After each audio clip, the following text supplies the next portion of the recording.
आप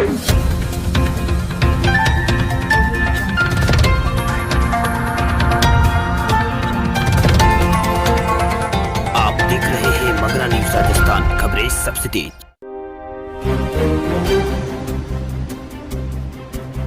आज की ताजा खबरों के अपडेट में बात करेंगे सरकार की बड़ी पहल, किसानों को 15 अप्रैल तक सरकार अभियान चलाकर देगी किसान क्रेडिट कार्ड। आखिर किन किन किसानों को मिलेगा इस योजना का लाभ बताएंगे आपको इस अपडेट में। साथ ही यहाँ पर सरकारी स्कूलों में मिड डे मील योजना के तहत स्कूलों में खाना पकाने वाले रसोइयों के लिए खुशखबरी है। सरकार जल्दी बढ़ा सकती है इनका मानदेय, कितना तक यहाँ पर बढ़ा सकती है, कितना बढ़ा सकती है इनका मानदेय बताएंगे आपको इस अपडेट के अंदर। साथ ही यहाँ पर राजस्थान शिक्षक भर्ती परीक्षा की तैयारी कर रहे उम्मीदवारों के लिए बोर्ड ने दी है बड़ी राहत। इस खबर को भी जानेंगे विस्तार से। साथ ही यहाँ पर पबजी मोबाइल गेम को लेकर एक बड़ी खबर आ रही है सामने, इस खबर को भी बताएंगे आपको। साथ ही यहाँ पर राजस्थान में यहाँ पर बढ़ती कोरोना के मामलों को देखकर मुख्यमंत्री अशोक गहलोत ने प्रदेशवासियों को दी है चेतावनी। आखिर क्या है ये चेतावनी बताएंगे आपको इस अपडेट में। साथ ही यहाँ पर 31 मार्च से पहले जरूर निपटा ले ये काम, वरना 1 अप्रैल का दिन आपको हो सकती है परेशानी। इस खबर को भी जानेंगे पूरे विस्तार से। साथ ही आज की तमाम बड़ी और काम की खबरों की बात करेंगे इस अपडेट में। सरकार की बड़ी पहल, किसानों को 15 अप्रैल तक सरकार अभियान चला कर देगी किसान क्रेडिट कार्ड। किसानों को क्रेडिट कार्ड से जोड़ने के लिए सरकार बड़ी पहल कर रही है। सभी लाभार्थियों को 15 अप्रैल तक अभियान चलाकर किसान क्रेडिट कार्ड दिए जाएंगे। उत्तर प्रदेश के मुख्यमंत्री योगी आदित्यनाथ ने प्रधानमंत्री किसान योजना के तहत छोटे किसानों को क्रेडिट कार्ड देने के निर्देश यहाँ पर दिए हैं। यूपी सरकार किसानों की आय को साल 2022 तक दोगुना करने पर कार्य कर रही है। वहीं सरकार ने विभिन्न योजनाओं के उपयोग और अवस्थापना से संबंधित कमियों को पूरा करने की योजना पर कार्य शुरू कर दिया है। वह राज्य में पहली बार 27 विभागों में एक साथ किसानों को यहाँ पर जोड़ा गया है।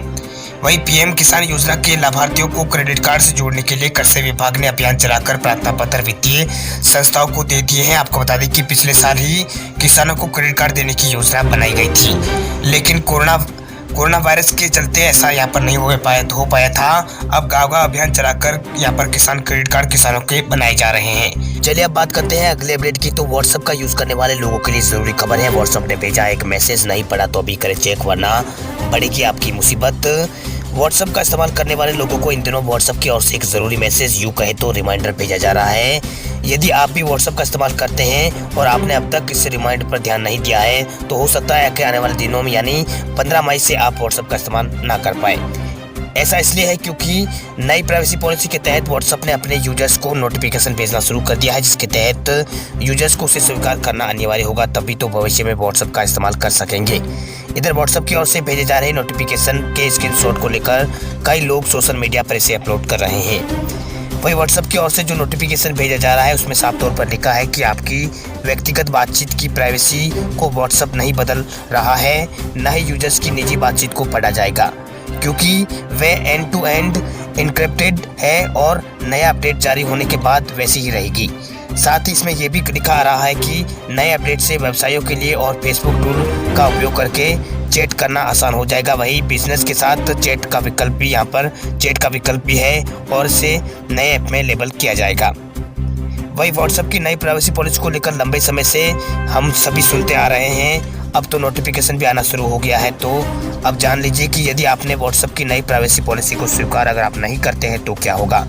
जानकारी के अनुसार व्हाट्सएप ने 15 मई तक का समय अपने यूजर्स को दिया है। वो अपनी तरफ से इस पॉलिसी को लेकर सारी बातें भी क्लियर कर रहा है, जिससे यूजर्स के मन में कोई भी किसी तरह का कोई भी भ्रम ना रहे। जैसे कि बताया जा रहा था कि पॉलिसी को स्वीकार करने के बाद आपकी कोई भी बात यहाँ पर निजी नहीं रहेगी। तो यदि आप यहाँ पर तय समय सीमा में नियम शर्तों को मान्य नहीं किया तो आप शुरुआत में कुछ दिन तक के लिए सिर्फ व्हाट्सएप कॉल और नोटिफिकेशन देख सकेंगे, लेकिन कुछ समय के लिए यहाँ पर मैसेज ना पढ़ सकेंगे, ना ही यहाँ पर अगर आपने इसको एक्सेप्ट नहीं किया तो ना तो आप मैसेज पढ़ सकेंगे, ना ही यहाँ पर किसी को कॉल कर सकेंगे, ना ही आप किसी को मैसेज कर सकेंगे। चलिए बात करते हैं अगली बड़ी खबर की। तो राजस्थान रीट से जुड़ी एक बड़ी खबर आ रही है सामने। राजस्थान शिक्षक भर्ती परीक्षा की तैयारी कर रहे उम्मीदवारों को राजस्थान बोर्ड ने दी है बड़ी राहत। राजस्थान में सरकारी शिक्षक बनने का ख्वाब देख रहे युवाओं के लिए राहत की खबर है। राजस्थान अध्यापक पात्रता परीक्षा यानी रीट के लिए आवेदन फॉर्म में संशोधन करने का आखिरी मौका अब मिल रहा है। आवेदन फॉर्म में ऑफलाइन संशोधन के लिए आवेदन करने के लिए 15 मार्च की अंतिम तिथि रखी गई है। ये संशोधन सिर्फ परीक्षा के विषय और भाषा में ही मान्य होगा और इनके लिए निर्धारित शुल्क का भुगतान यहाँ पर परीक्षार्थी को करना पड़ेगा। आपको बता दें कि राजस्थान सरकार ने अपनी पूर्वी घोषणा के अनुसार राज्य के सरकारी विद्यालयों में शिक्षकों की भर्ती राजस्थान सरकार करने जा रही है। इसके लिए राजस्थान अध्यापक पात्रता परीक्षा यानी रीट परीक्षा का आयोजन 25 अप्रैल 2021 को राजस्थान में किया जाना है। वही इस संशोधन के संबंध में एक नोटिफिकेशन यहाँ पर जारी किया गया है। वही नोटिफिकेशन के अनुसार प्रत्येक संशोधन के लिए 300 रुपए का भुगतान रीट कोऑर्डिनेटर के नाम यहाँ पर पोस्टल ऑर्डर या फिर बैंक डिमांड ड्राफ्ट के जरिए यहाँ पर कराना होगा। वही जिन अभ्यर्थियों ने अपना संशोधन आवेदन अंतिम तिथि 25 फरवरी के बाद भेजा है, उन्हें भी दोबारा आवेदन करना होगा। आपको बता दें कि राजस्थान में अध्यापक पात्रता परीक्षा के साथ ही स्कूल व्याख्याताओं के भी 3000 पदों के लिए भर्ती परीक्षा होनी है। इसके परिणाम जारी होने के बाद शिक्षा विभाग में राज्य भर में यहाँ पर 31,000 शिक्षकों की नियुक्ति यहाँ पर शिक्षा विभाग करेगा। वही रीट परीक्षा पात्रता प्रमाण पत्र की वैधता 3 वर्षों की होगी। आपको बता दें कि राजस्थान के अंदर यहाँ पर 3 साल बाद रीट की परीक्षा हो रही है। इससे पहले साल 2018 में यहाँ पर ये परीक्षा आयोजित राजस्थान में की गई थी। चलिए बात करते हैं अगले अपडेट की। तो मिड डे मील योजना के तहत स्कूलों में खाना बनाने वाले लोगों के लिए खुशखबरी, सरकार जल्दी बढ़ा सकती है वेतन। मिड डे मील योजना के तहत खाना पकाने वाले रसोइयों के लिए सरकार बहुत ही जल्द यहाँ पर खुशखबरी देने वाली है। आपको बता दें कि रसोइयों के वेतन में सरकार जल्दी यहाँ पर बढ़ोतरी कर सकती है। केंद्र सरकार के इस फैसले से देश भर के करीब 25 लाख से ज्यादा रसोइयों को फायदा मिलेगा। आपको बता दें कि अभी देश की सरकारी स्कूलों में बच्चों के लिए मिड डे मील योजना के तहत खाना पकाने वाले रसोइयों को 1000 रुपये महीना का मानदेय यहाँ पर दिया जाता है। वही कुछ राज्यों में ये अलग अलग राज्यों में ये अलग अलग है। वही अब सरकार इसे बढ़ाकर दुगना यानी 2000 रुपये कर सकती है। आपको बता दें कि स्कूलों में मिड डे मील में खाना पकाने वाले जो लोग हैं उनमें 90% महिलाएं हैं। वही शिक्षा मंत्रालय से जुड़े सूत्रों के हवाले से ये खबर आई है कि सरकार इस संबंध में जल्दी यहाँ पर बड़ा ऐलान कर सकती है। आपको बता दें कि मिड डे मील योजना के तहत रसोइयों का मानदेय केंद्र और राज्य सरकार दोनों मिलकर दोनों सरकारें देती है। केंद्र सरकार जहां अभी यहाँ पर 700 रुपये देती है, वहीं राज्य सरकारें 400 रुपये देती है। आपको बता दें कि पिछले 10 सालों में इन रसोइयों के मानदेय में कोई बढ़ोतरी नहीं की गई है। हाल में ही 15वें वेतन आयोग में इनके मानदेय बढ़ाने की सिफारिश भी की गई है।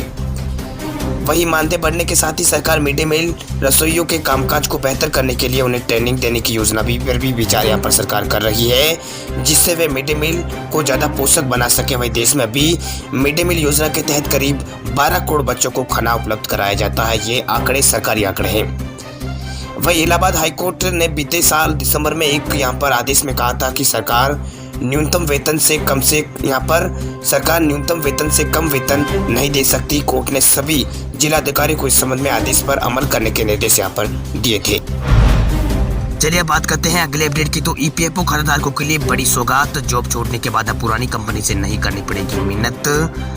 कर्मचारी भविष्य निधि संगठन यानी ईपीएफओ ने खाताधारकों की बड़ी परेशानी को खत्म कर दिया है। अब खाताधारक नौकरी बदलने पर खुद ही डेट ऑफ एग्जिट को ऑनलाइन अपडेट कर सकेंगे। पहले जानकारी अपडेट करने का अधिकार केवल कंपनी के पास होता था और इससे खाताधारकों को पीएफ खाता अपडेट कराने के लिए बहुत परेशान होना पड़ता था।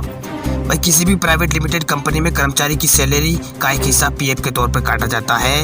इस पैसे को कर्मचारी के पीएफ खाते में जमा किया जाता है। जब तक कर्मचारी उस कंपनी में नौकरी करता है तब तक उसे कोई दिक्कत नहीं होती है, लेकिन जब कर्मचारी नौकरी छोड़कर दूसरी कंपनी में चला जाता है तो ज़्यादातर मामलों में पुरानी कंपनी जानकारी अपडेट कराने के लिए कर्मचारी की कोई मदद नहीं करती है।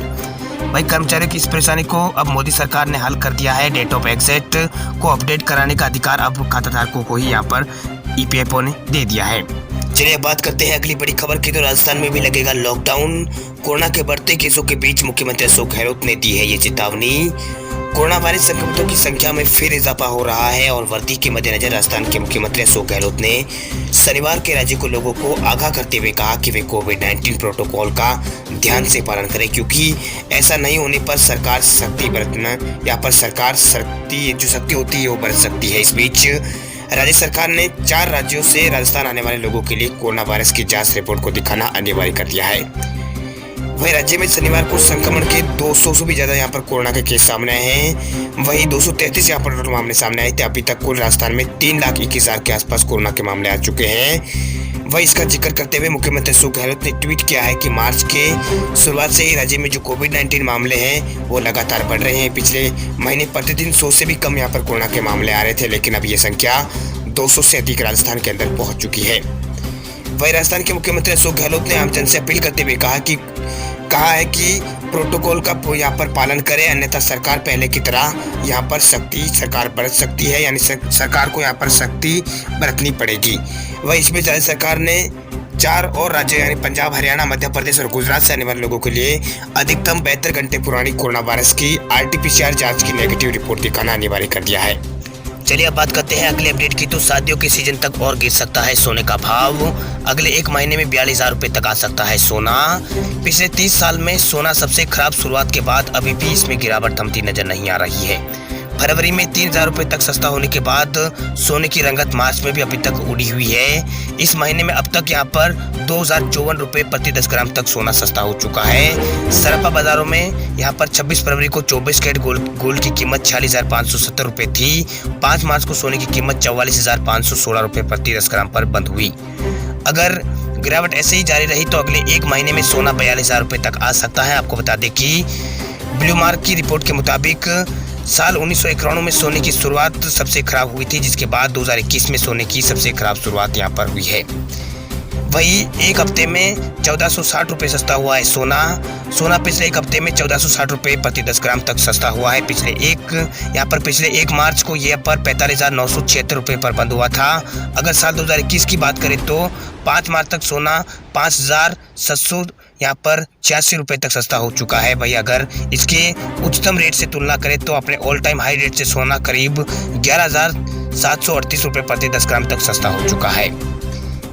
वही इस साल सोने की रंगत तो उड़ी हुई है। वही चांदी की कीमत में भी गिरावट आ रही है। पिछले 1 हफ्ते में सराफा बाजार में चांदी का हाजिर भाव भी यहाँ पर 3,338 रुपए प्रति किलो यहाँ पर गिर चुका है। वही अगर इस साल की बात करें तो इस साल चांदी 2,255 रुपए तक सस्ती हो चुकी है। अगर पिछले साल के उच्चतम रेट के भाव की अगर तुलना करें तो चांदी अब तक 10,880 रुपए तक इसमें गिरावट आ चुकी है। खबरों की दुनिया में आइए हमारे साथ कहीं भी और कभी भी जुड़िए। हम मिलेंगे फेसबुक पर, हम दिखेंगे यूट्यूब पर, हमें फॉलो कीजिए ट्विटर पर। देश प्रदेश की ताजा तरीन खबरों के लिए मगरा न्यूज राजस्थान के यूट्यूब चैनल को सब्सक्राइब कीजिए और साथ में घंटी का निशान दबाइए।